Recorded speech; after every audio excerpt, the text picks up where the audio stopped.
आया बुढ़ापा बैरी, पड़ी परिवार में ममता गहरी। आया बुढ़ापा बैरी, पड़ी परिवार में ममता गहरी।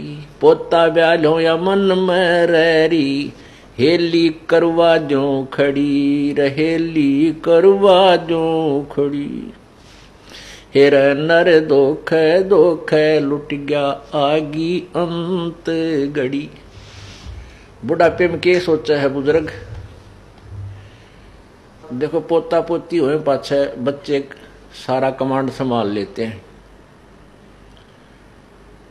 और उसके पास कुछ नहीं रहता, केवल आशाएं इच्छाएं रह जाती हैं। तो क्या सोचता हो बूढ़ा कि भगवान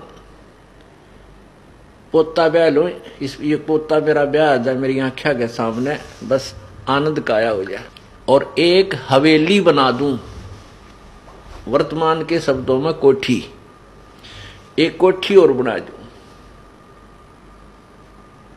और उस बुढ़े की कोई सुने नहीं, ना बालक माने ना पोते सुने, पर उसकी अपनी वह शेख चिल्ली वाली कामना खत्म नहीं होती। तो जिसके पास भक्ति नहीं है, भगवान का नाम नहीं है, उसका बुढ़ापा उसके लिए दुश्मन, और जिसके पास भक्ति है उसके लिए उसका बुढ़ापा मित्र बन जाएगा। क्योंकि बच्चों को सलाह बड़े बुजुर्ग तब तक देते हैं जब तक वो खुद सोचन समझन योग्य नहीं होते।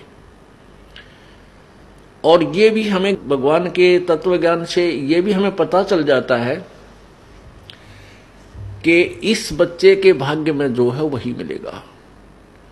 ना तेरे चीचू करण तक वो कंपत्ति होगा और ना ही किसी और तरीके से। हाँ, तरीका एक है कि ये बच्चा तेरे वाला यदि भगवान से जुड़ जावे तो परमात्मा फिर इसकी आपत्तियों को हल्का करने लग जाएगा। ऐसा हो जाता है तो उसका तो बुढ़ापा कति स्वर्ग बन गया। ऐसा नहीं भी होता है, बच्चे नहीं भी मानते हैं, तो इस ज्ञान को आधार बना ले, अपनी भक्ति में बाधा नहीं आने दे। बच्चे युवा हो जाते हैं और बाल बच्चेदार हो जाते हैं तो वो बालक नहीं रहते, वो बहुत सोच समझ के कदम उठाते हैं। लेकिन बुजुर्ग ने सोचा है बूढ़ा कि यू नाश करेगा, बस यू यहां काम बिगाड़ेगा, मेरी मानता नहीं। अपने समय में जैसे बचपन था हमारे, जब उस समय कुछ और माहौल था, और तरह की व्यवसाय था।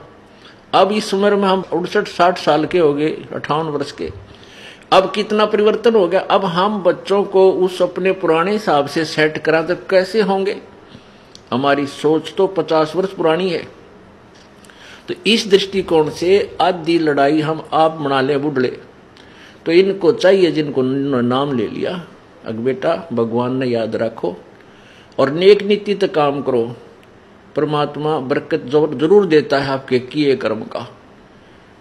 और कोई हानि भी होती है तो ज्यादा होनी हो वह कम में टलेगी, ये नियम है ईश्वर का, और नहीं तो हानि नहीं होगी।